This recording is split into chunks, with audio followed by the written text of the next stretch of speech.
Welcome to the INFOWARS Nightly News. It is Tuesday, December 2nd, 2014, and I'm Leanne McAdoo. Here are tonight's top stories. Tonight. I sold abortions to other women. Our goal was 3 to 5 abortions from every woman between the ages of 13 and 18. And when Oathkeeper volunteers did what police refused to do, that is, protect life and property, the police ordered them to leave. Now they're challenging the unlawful order in court. All that and more on tonight's INFOWARS Nightly News.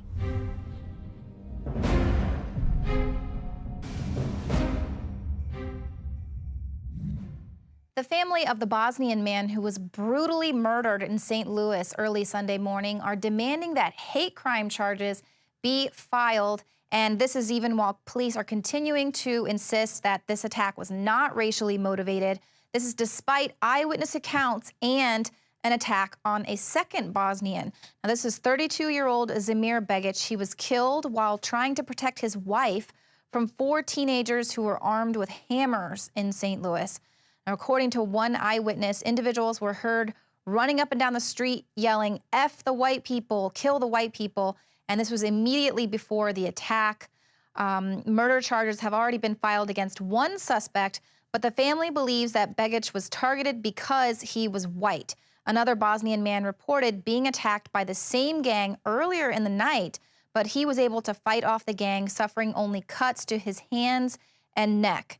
But instead of calling it a hate crime, they just want to victim blame, and they say Begic was in the wrong place at the wrong time.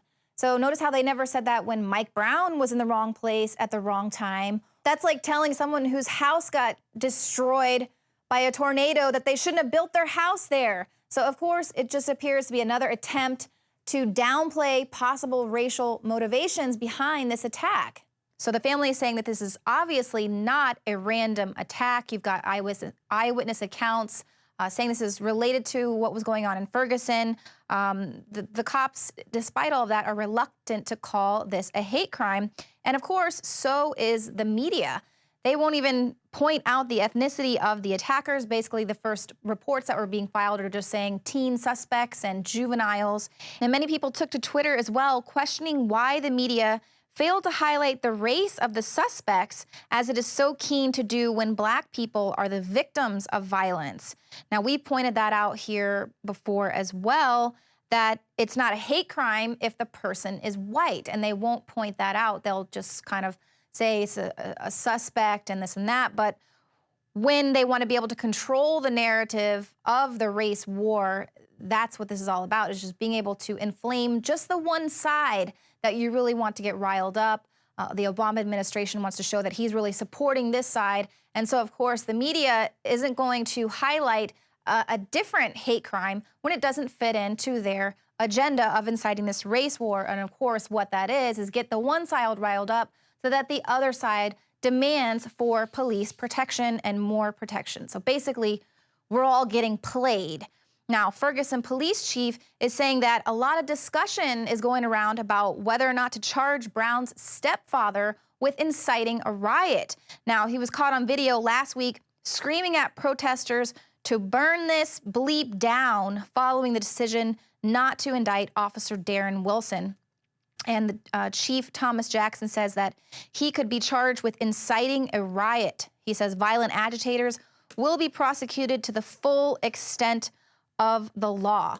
Now, of course, all of that happened in the heat of the moment. I said it at the time that that was completely wrong. Here you have the cameras shoved in the family's face, who didn't hear about the grand jury decision before the rest of the world. So here you have him. He's upset, rightly so.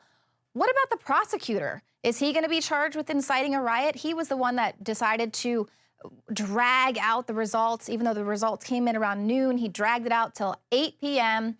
Everyone said, why would you do that? Ratcheting up the tension of all these people standing there, thousands of people standing, waiting for hours, and then wait, of course, until it's under the cloak of darkness when you have zero ability to do crowd control.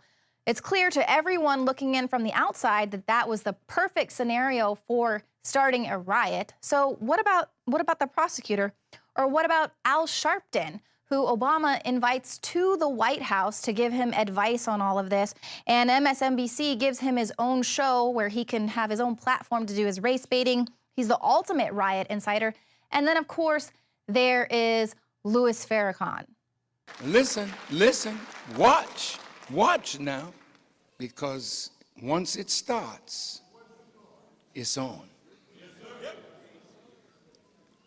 You may not want to fight, but you better get ready.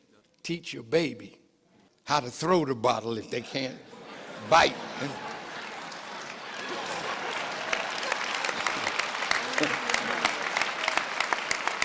But no, they don't want to come after the people that are clearly stoking the fires of racial tension. They want to come after the people that are actually there helping to protect the people of Ferguson. Okay, so joining me now is Sam Andrews, their Oath Keeper in Ferguson. So what's going on there in Ferguson? We're getting some different stories that the cops there were kicking you off the rooftops. The residents are saying, please stay.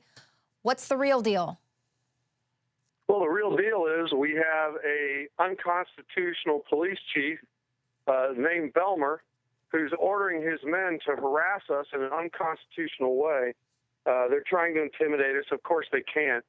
You know, it's impossible to intimidate the quality of people we brought in here. And so we're just kind of laughing and saying, yeah, whatever, you know, mosey on down the road. You know, you don't belong here. You're on private property. And they're saying, come down from the roofs, show us your ID. If you don't show us your ID, we're going to arrest you. And we're like, okay, arrest us. Here's our ID. What are you going to do? You're illegally asking me for my ID. And some of us showed our IDs, and some of us didn't show our IDs, and they didn't make any arrests. So obviously it's this big intimidation tactic. And the residents there, what has been the response initially when you all first arrived, and now a few days later? They're seeing how vital your presence is in the community. Well, initially they were calling my men the KKK and the police and saying F you and all that stuff. But we got down on the street and we told them who we were and why we were there and that we respect their right to protest. And we don't approve of unconstitutional behavior by the police or unlawful behavior by the police. And we also don't approve of people damaging the businesses and burning buildings down. And we're here to protect everybody's rights. And all of a sudden they were like, you're here for us? We love you. And they kept saying that over and over and over again. Some of the girls would cry, realizing, they say, we thought you were here to kill us. We thought you were the police. We said, no, we're here to protect everybody. That's just not true. We love everybody. Right. I bet that was a really powerful moment there for them to see that there are people there that are on their side. I know we were getting a lot of comments. Oh, the Oath Keepers went out to the Bundy Ranch. Why aren't they in Ferguson? They should be in Ferguson. And you are there. And that's actually your hometown. And you rallied the troops, basically, to come there and help protect these people that aren't able to protect themselves. Now they're asking you to help stay and protect them from the police.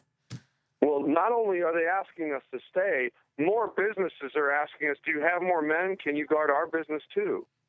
And so, I mean, the business owners don't want us to leave. They told the police and the National Guard, we don't want you on our building and we don't want you on our property. We want these people guarding us. You guys failed us. These guys have not failed us. Wow, and that's incredible. And I know initially they were saying that the issue was that you all didn't have a license or something to be security there. You weren't licensed to be security, but that only pertains to people who aren't there voluntarily. And now talk to me a little bit about what you guys are doing to help protect these buildings from arsonists. Well, let me say this. Let me answer this charge about volunteers having to have a license. Mm-hmm. The day the government wants to tax people for helping their neighbor is the day we need a new government. Right. That is absolutely insane that they want to tax, regulate, and license you helping your neighbor. Right, that if a person can't afford a private security detail, then they just need to watch as their business burns down. That's exactly the message. If you can't afford to pay for my off-duty police officers or my plan, if you can't pay for your own private security, well, you certainly can't count on the governor doing the right thing because he left the people of Ferguson to burn Monday night. There was a plan in place that the lower-level police agency chiefs had approved that had National Guard on South Florissant and on West Florissant. And 2 weeks before this grand jury release, the feds came in and convinced in the Highway Patrol and Nixon, they changed the plan and pulled all the guard out of Ferguson and put them in Clayton and downtown where their big money constituents were, and left the people of Ferguson to burn. And that is criminal negligence. There's nothing short of criminal negligence there.